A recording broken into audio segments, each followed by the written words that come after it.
사도신경으로 신앙 고백하시겠습니다.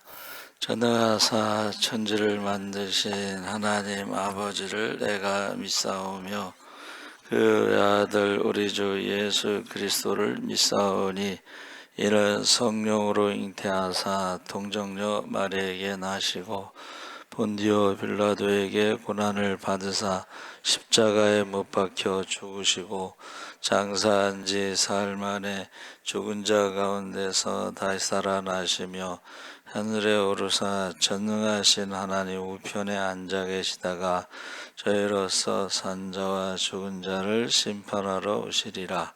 성령을 믿사오며 거룩한 공회와 성도가 서로 교통하는 것과 죄를 사하여 주시는 것과 몸이 다시 사는 것과 영원히 사는 것을 믿사옵나이다.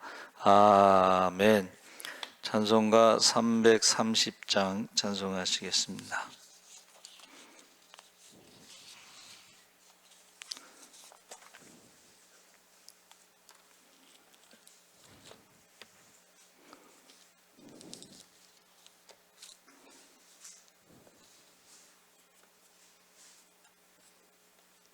찬송가 330장 찬송하시겠습니다.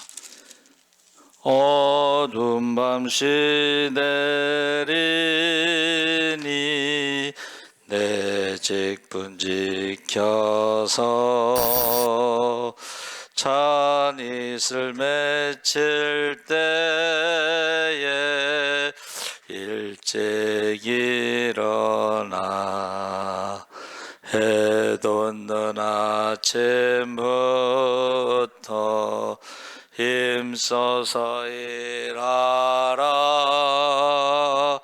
일할 수 없는 밤이 속히 오리라. 어두운 밤 시대리니 내 직분 지켜서 일할 때 일하면서 놀지 말아라. 낮에는 수고하나 쉴 때도 오겠네. 일할 수 없는 밤이 속히 오리라. 어두운 밤 시대리니 내 직분 지켜서 지는 해 빗긴 볕에 힘써 일하고 그 빛이 다하여서 어둡게 되어도 할 수만 있는 대로 힘써 일하라. 아멘. 하나님 말씀은 창세기 5장 1절에서 5절까지 말씀을 읽겠습니다. 구약 성경 9쪽에 있습니다.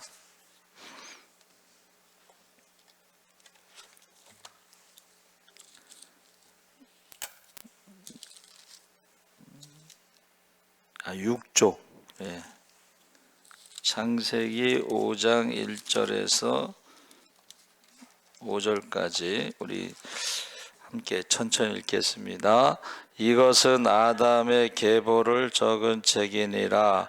하나님이 사람을 창조하실 때에 하나님의 모양대로 지으시되 남자와 여자를 창조하셨고 그들이 창조되던 날에 하나님이 그들에게 복을 주시고 그들의 이름을 사람이라 일컬으셨더라.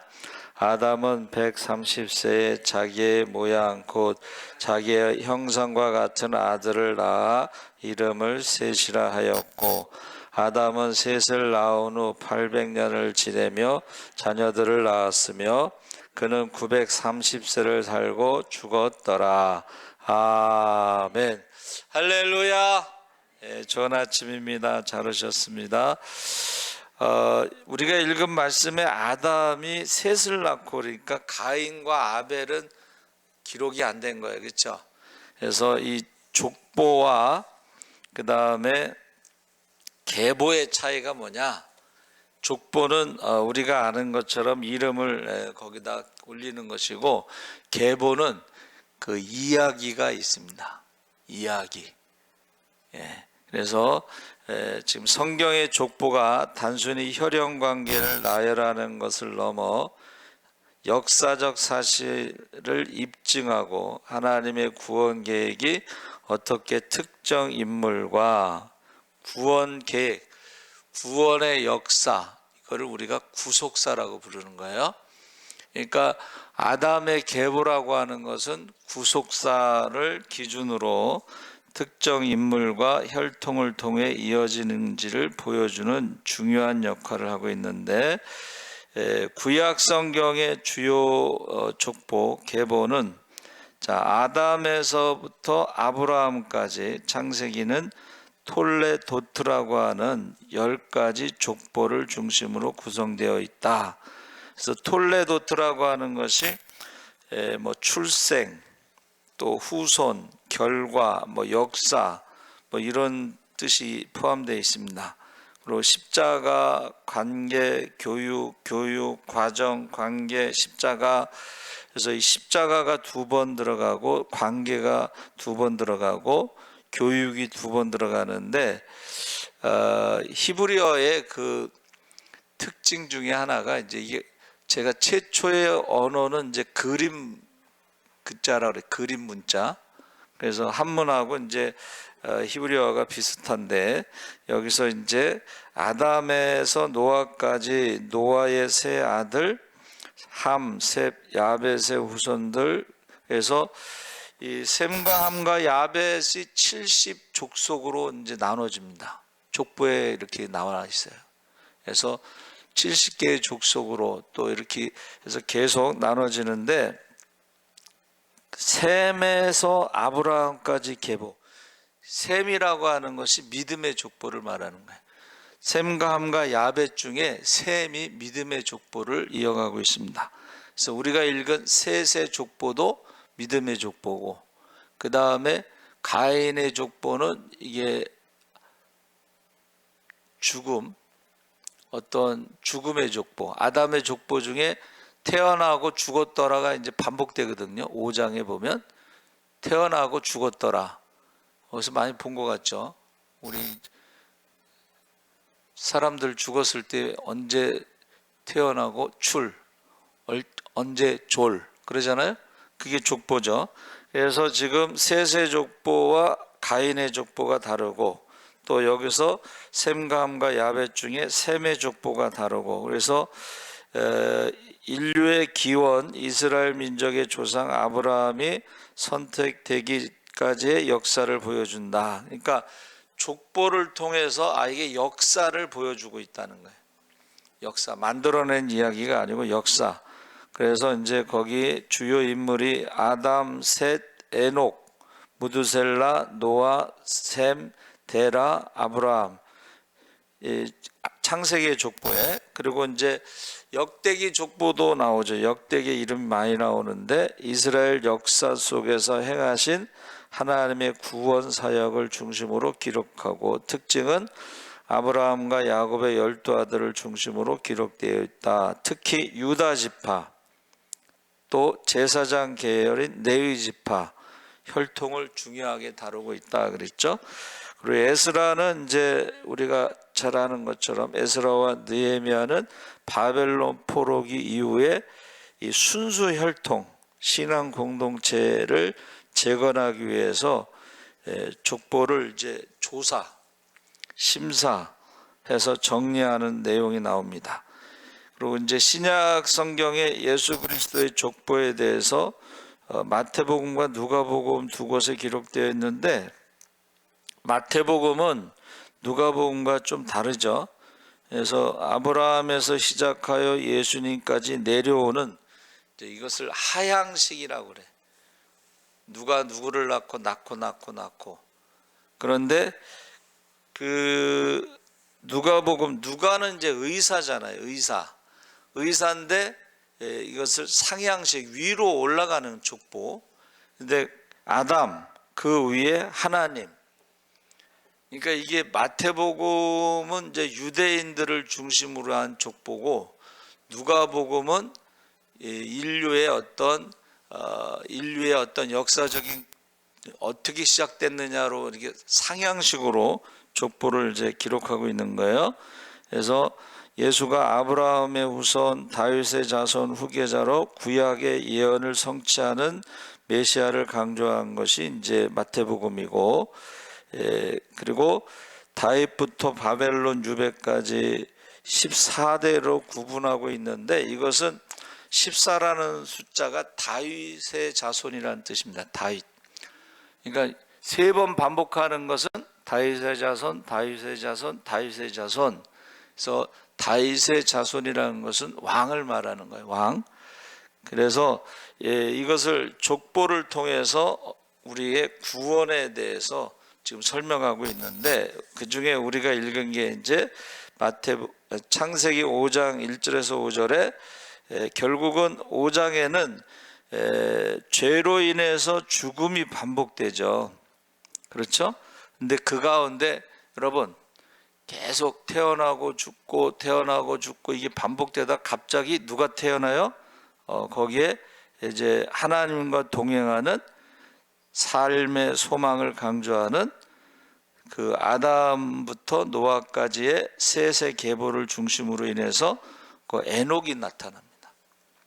그래서 죽었더라 하는 반복과 죄의 현실이죠. 그러니까 우리가 세상의 족보는 어떻게 해요? 태어나고 죽었더라로 끝나는 거예요. 죽음의 족보. 그런데 이 반복되는 그 결과에 어떻게 해요? 에녹이 나타나는 거예요. 에녹이 이제 우리의 어떤 소망이 되는 거죠. 그래서 세속적인 그 족보에서 나오는 것 중에 이제 가인의 후손, 그리고 거기에 니무롯이라는 사람이 나타나서 바벨탑을 건설하죠. 바벨탑. 그리고 이제 소돔과 고모라성, 이런 것이 죄의 족보에서 나타나는 것이죠. 그래서 창세기 4장에는 셋의 후손들이 연약함 속에서도 하나님의 구원 계획을 이어가는 거룩한 씨에서 거기 5장 21절 24절에 에녹이 나타나는 거예요. 그러니까 우리가 이제 관심을 갖는 것은 그 죽음의 족보 가운데 계속 가다가 에녹이 나타났다는 게 중요합니다. 그리고 나서 우리에게 예수님이 이 세상에 오셨다는 게 참 중요한 거예요. 그래서 죽음의 족보에서 에녹은 하나님과 동행하더니 하나님이 그를 데려가심으로 세상에 있지 아니하였더라 하는 큰 소망을 주고 있는데, 이 동행이라는 것이 에녹이 무두슬라를 낳은 후 300년 동안 하나님과 동행했는데, 뭐 특별한 어떤 사건이 있는 게 아니고 하나님과 동행했다고 하는 삶 속에서 하나님과 동행했다는 것이 하나님 중심으로 살았다, 또 아니면 하나님의 뜻에 순종하며 살았다, 그런 의미가 되겠죠. 그래서 저와 여러분이 가인의 족보도 나오고 셋의 족보도 나오고 그 가운데 이제 에녹이 등장하는 거예요. 임마누엘. 그래서 산채로 그의 삶의 죽음을 이기는 영원한 생명에 대한 소망, 구원의 축복을 지금 상징적으로 보여주고 있는데, 이게 산채로 들렸다 해서 우리 휴거 그런 의미로 해석하는데, 산채로 땅속에 들어간 사람들도 있죠. 고라당. 그건 하나님과 동행하지 않은 거죠. 그래서 제가 요새 말씀을 묵상하면서 고라당들이 주장하는 거 있잖아요. 그들이 말하는 것이 틀린 말은 아니에요. 그렇죠? 고라당도 고핫 자손이고 모세도 고핫 자손이고 아론도 고핫 자손인데, 같은 고핫 자손인데 왜 니들만 하냐, 그거 아니에요? 틀린 말은 아닙니다. 그렇죠? 그리고 다단과 아비람, 그 사람들은 또 루벤 지파니까 장자니까, 우리가 장자니까 우리가 어떻게 해요? 제사장 할 수도 있다. 그거 틀린 말은 아니에요. 그런데 결정하시는 분은 하나님이시라는 거예요. 사람들이요, 세상 사람들이요, 틀린 말하는 게 아니에요. 아주 똑똑해. 예? 똑똑한데 중요한 거는 한번 따라해보세요. 사랑이 없으면. 고린도 교회가 문제가 많이 생겼는데 그 문제가요, 돈이 많아서 생기는 거야. 내가 헌금을 얼마나 많이 하는데, 그 문제가 어디에서 생기냐면 돈이 많아서 생기는 거고, 또 지식이 많아. 이 사람들은 공부를 많이 해. 돈이 많은 사람들이니까 공부를 많이 했지. 지식이 많아요. 그리고 열심은 또 엄청나. 예? 그 사람들 말이 틀린 말이 아니야. 열심히. 또 그들이 기도도 많이 해서 은사도 많이 나타나. 그런데 그들의 말이 틀린 말은 아니에요. 다 맞는 말이야. 예? 그러면서 거짓 선지자, 거짓 교사들이 말한 대로 바울이 글에는 능하나 말에는 조라다 그랬잖아. 그러니까 그들의 말이 틀린 말은 아니에요. 그런데 바울의 사도권에 대해서, 설교권에 대해서 말을 하니까 거기에 대해서 이제 바울이 말한 거예요. 그래서 가만히 생각해 보니까 맞는 말인데, 사랑이 없으면 뭐라 그랬어요? 아무것도 아니라 그러죠. 고린도 교회가요, 돈이 많아서 문제가 생기고 지식이 많아서 문제가 생기고 바른 말만 하고 열심히 하고, 그리고 그들이 기도도 많이 하고 은사도 나타나는데, 문제는 사랑이 없으면 아무것도 아니라고 바울이 말한 거예요. 오늘날 교회도 똑같은 것 같아. 교회 오래 다니면은 아는 것도 많고 열심히 하고 헌금도 많이 하고, 근데 사랑이 없으면 아무것도 아니야. 그래서 성경에 보니까 한번 따라해보세요. 성령으로 말하라. 성령으로 말하는 것, 저 사람 말하는 게 지금 다 맞는 말이야. 그런데 그게 하나님의 형상을 파괴하고 가정을 파괴하고 교회를 파괴하는 것은, 사랑이 없으면 그건 마귀의 말을 하는 거야. 세상 사람들처럼 마귀의 말을 하는 거야. 그래서 우리가 성령으로 말하라는 것이, 사랑이 없으면요 아무것도 아니에요.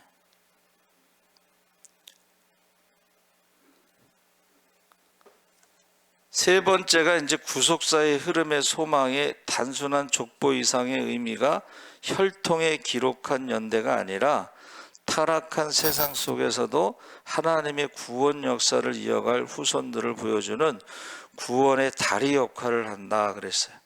그래서 노아가 이제 그 구원의 다리 역할을 할 때에, 그 무두셀라가 그가 죽으면 심판이 있으리라. 무두셀라가 969세를 살았다는 것은 무두셀라의 이름을 부르는 거예요. 무두셀라 969세까지 무두셀라의 이름을 부른다는 것은 그가 죽으면 심판이 있다고 하는 홍수에 대해서 경고를 하는 거예요 지금. 자, 예수라는 말은 구원이라는 뜻입니다.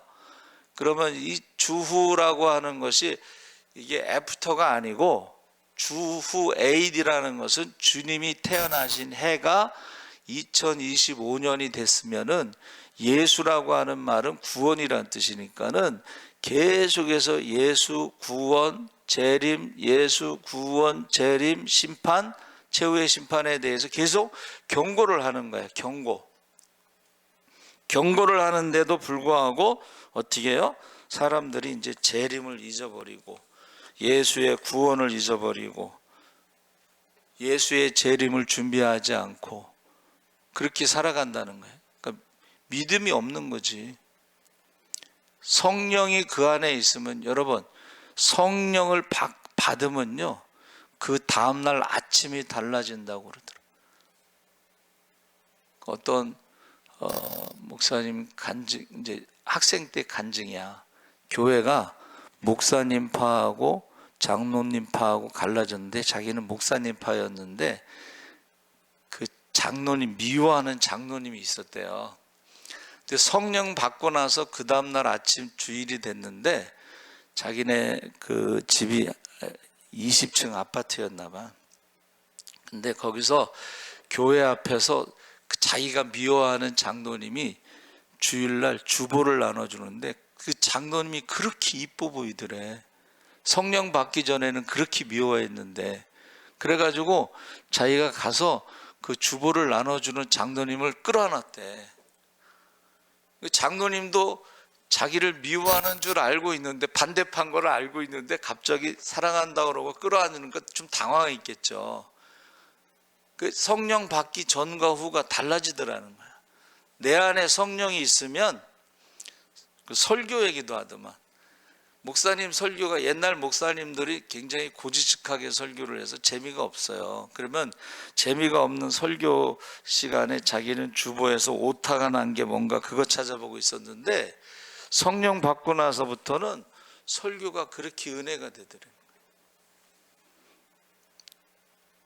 그래서 저는 그 어느 새신자가요, 극동방송에 편지를 썼어. 자기 이제 교회 간 지 얼마 안 됐는데 예배 시간에 말씀이 너무 좋다는 거야. 근데 오래 다닌 사람들은 그렇게 불평이 많더라는 거야. 교회에 대해서 불평 많고 설교에 대해서 불평 많고 그러더라는 거야. 그래서 고민을 해서 방송국에다가 편지를 쓴 거야. 상담 편지를. 근데 그 상담하는 목사님이 예배 드리고 말씀을 들을 때에 은혜를 받는 게 정상이고 불평하고 불만을 갖는 게 그게 비정상입니다. 이제 그렇게 상담을 해주더라고. 내 안에 예수가 있으면요, 내 안에 성령이 있으면 전혀 문제가 되지 않아.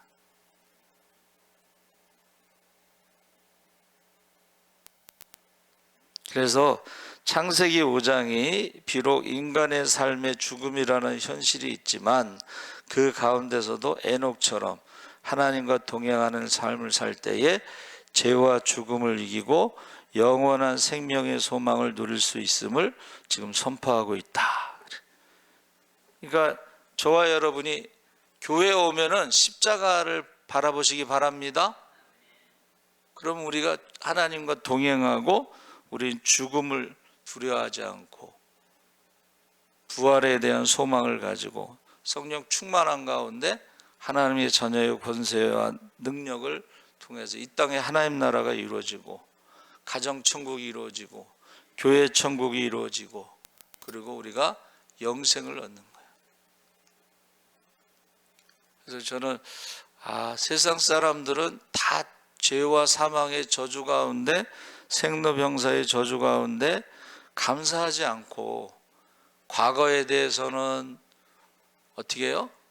불평하고 현재에 대해서는 불만 갖고 미래에 대해서는 불안하고 그러니까 입에서 나오는 게 무슨 말이 나오겠어? 마귀의 말이 나오는 거지. 하나님이 계시다면, 목사님이 설교를 잘한다면 주일날 새벽에 이렇게 6명만 나왔겠어요? 그러면 틀린 말은 아닌데 사랑이 없으면 성령으로 말하지 않는 거는 마귀의 말이야. 여러분, 바울이 물론 글에는 능하나 말에는 조라다는 것은 그 사람들의 얘기지, 제가 유튜브 설교 지금 165명이 구독하고 있어요. 우리 교인들이 아닌 사람도 많은데 그 사람들이요, 아멘, 감사합니다, 이렇게 댓글을 달아. 근데 우리 교인들은 아멘 감사합니다 댓글 다는 사람이 한 2명 정도 돼. 김옥숙 집사님이 댓글을 그렇게 달아요. 노수경 권사님이 댓글을 달아. 그래서 족보를 보면 이게 믿음의 족보라는 게 이런 거구나. 믿음의 족보라는 것은 과거에 대해서는 감사, 지금까지 지내온 것 감사, 현재에 대해서는 임마누엘의 기쁨, 하나님이 나와 함께 하셔. 여호와는 나의 목자셔. 부족함이 없어. 기쁨. 미래에 대해서는 영광. 주님이 다시 오실 때 기뻐 뛰며 주님을 찬양하시기 바랍니다. 기쁨과 찬양이 미래, 우리의 미래 소망이 있잖아. 그렇죠? 그래서 세상 사람들은 다 그 귀신의 말을 하는 거야. 근데 교회 안에서도 귀신의 말을 하는 사람들이 많더라는 거야. 예수님도 뭐 귀신 들렸다고 바알셉을 귀신의 왕으로 그랬다고 했는데 뭐 그 제자들은 오죽하겠어요? 사도 바울도 그랬는데 뭐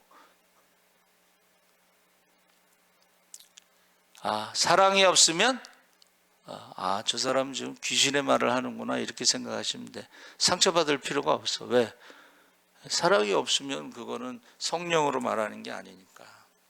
그래서 꼭 여러분들이 사랑이 있느냐 없느냐를 기준으로, 성령이 우리 안에 있느냐 없느냐, 예수가 내 안에 있느냐 없느냐.